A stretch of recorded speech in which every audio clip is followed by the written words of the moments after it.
वाह, कितना सुंदर चित्र है। इसे किसने बनाया है? मैंने बनाया है। इसे कागज से बना सममित डिजाइन कहते हैं। मैंने सममिति के बारे में सुना है, लेकिन ये क्या है? ये मैं नहीं जानती। मैं तुम्हें बताऊंगी, मेरे साथ आओ। उद्देश्य। इस पाठ के अंत में आप निम्न करने में सक्षम हो जाएंगे। सममित रेखा को परिभाषित करना, दी गई आकृति में सममित रेखा को पहचानना, समबहुभुज की सममित रेखा को समझना, दर्पण रेखा को समझना, घूर्णन सममिति को समझना और दी गई आकृति में घूर्णन सममित के क्रम को पहचानना। सममित रेखा। इन आकृतियों को देखो। जो रेखा तुम देख रही हो वो इन आकृतियों की सममित रेखा है। सममित रेखा ये क्या है? जब हम आकृति को सममित रेखा के अनुदिश मोड़ते हैं तो दोनों भाग परस्पर संपाती हो जाते हैं। अतः हम कहेंगे कि ये आकृति सममित है और ये रेखा सममित रेखा है। सममित रेखा की पहचान। प्रिया, क्या तुम अब किसी आकृति की सममित रेखा को पहचान सकती हो? मैं प्रयास करूंगी। इस आकृति में ये रेखा सममित रेखा या अक्ष रेखा है। कैसे? जब हम इस आकृति को इस तरह मोड़ते हैं तो हम देखते हैं कि इसके दोनों भाग परस्पर संपाती हैं। अतः यही रेखा सममित रेखा है। अच्छा, तुमने अब सीख लिया है। और इन आकृतियों में ये सममित रेखाएं हैं। समबहुभुजों के लिए सममित रेखाएं। अब मैं तुम्हें समबहुभुजों के लिए सममित रेखाओं के बारे में बताऊंगी। क्या तुम जानती हो कि समबहुभुज क्या है? ये एक बंद आकृति है जो विभिन्न रेखाखंडों से बनी होती है और त्रिभुज 3 रेखाखंडों से बना एक बहुभुज होता है। तुम सही हो। और समबहुभुज वो होता है जिसके सभी रेखाखंड बराबर हैं और सभी कोनों की माप होती है। इसलिए एक वर्ग एक समबाहु त्रिभुज और एक सम पंचभुज, एक सम षष्ठभुज, समबहुभुज के उदाहरण हैं।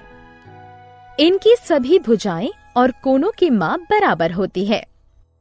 क्या समबहुभुज बराबर होते हैं?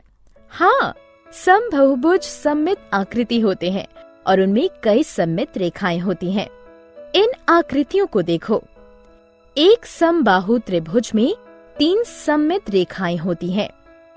एक वर्ग में 4 सममित रेखाएं होती हैं। एक सम पंचभुज में 5 सममित रेखाएं होती हैं और एक सम षष्ठभुज में 6 सममित रेखाएं होती हैं। दर्पण रेखा। एक आकार में रैखिक सममिति तब होती है जब उसका एक आधा भाग दूसरे आधे भाग का दर्पण प्रतिबिंब हो। आओ अब देखें कि ए पर खींची गई रेखा सममिति रेखा है या नहीं। हम इसके आधे भाग को लेते हैं और दर्पण के सामने रखते हैं। वाह, इसका आधा भाग इसके दूसरे आधे भाग के बराबर है। इसका अर्थ है कि ये रेखा सममित रेखा है। आओ एक खेल खेलें। कौन सा खेल? छेद करने वाला खेल।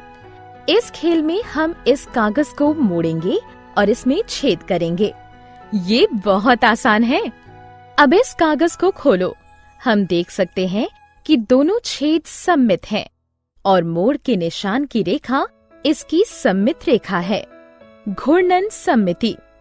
अब इस घड़ी को देखो, ये गोल घूम रही है। इसका अर्थ है कि ये घूर्णन कर रही है।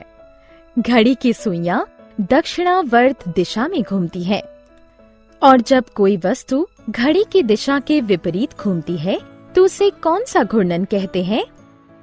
इस घूर्णन को वामावर्त घूर्णन कहते हैं। जब कोई वस्तु घूमती है और इसका आकार और आमाप नहीं बदलता, ये घूर्णन वस्तु को एक निश्चित बिंदु के चारों तरफ घुमाता है। ये बिंदु घूर्णन का केंद्र कहलाता है और घूर्णन के दौरान घूमे गए कोण को घूर्णन कोण कहते हैं। यदि कोई वस्तु घूर्णन के दौरान एक पूरा चक्कर काटती है तो इसका घूर्णन 360 डिग्री होता है।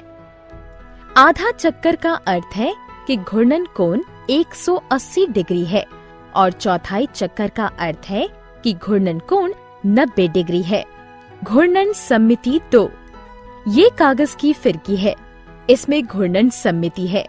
यदि तुम इसे इसके केंद्र से 90 डिग्री घुमा दो तो कागज की फिरकी का आकार पहले जैसे ही दिखाई देगा। पूरे चक्कर में इसमें ऐसे 4 स्थितियां दिखती हैं: 90 डिग्री, 270 डिग्री और 360 डिग्री पर कागज की फिरकी बिल्कुल एक जैसी ही दिखाई देगी। इसलिए हम कह सकते हैं कि इसमें क्रम 4 की घूर्णन सममिति है। घूर्णन सममिति 3। प्रिया, क्या तुम बता सकती हो हमारे आसपास की आकृतियों में किसमें घूर्णन सममिति होती है?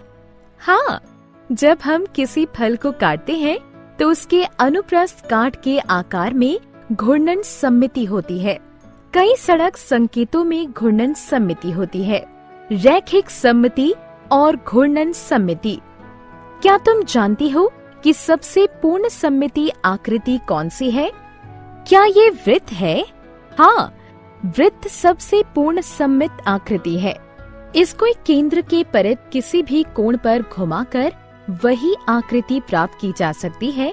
साथ ही इसकी अपरिमित सममित रेखाएं हैं। इस वृत्त के प्रतिरूप को देखिए। केंद्र से होकर जाने वाली प्रत्येक रेखा परावर्तन सममिति की एक सममिति रेखा है तथा केंद्र के परित प्रत्येक कोण के लिए इसकी एक घूर्णन सममिति है। सारांश। आइए हमने जो कुछ सीखा है उसे संक्षेप में दोहराएं। किसी आकृति में सममित रेखा होती है यदि उसमें एक ऐसी रेखा हो जिसके अनुदिश आकृति को मोड़ने पर दोनों भाग परस्पर समपाती हो जाएं। समबहुभुज में समान भुजाएं और समान माप के कोण होते हैं। उनमें एक से ज्यादा सममित रेखाएं होती हैं। दर्पण प्रतिबिंब सममिति बनाते हैं। घूर्णन किसी वस्तु को एक निश्चित बिंदु के परित घुमाता है। ये नियत बिंदु घूर्णन का केंद्र है। जिस कोण से वस्तु घूमती है उसे घूर्णन कोण कहते हैं। आधे घूर्णन का अर्थ है 180 डिग्री और एक चौथाई घूर्णन का अर्थ है 90 डिग्री। घूर्णन दक्षिणाव्रत और वामाव्रत दोनों दिशा में हो सकता है। यदि आधे घूर्णन के बाद भी कोई आकृति समान दिखाई दे तो हम इसे घूर्णन सममिति कहते हैं।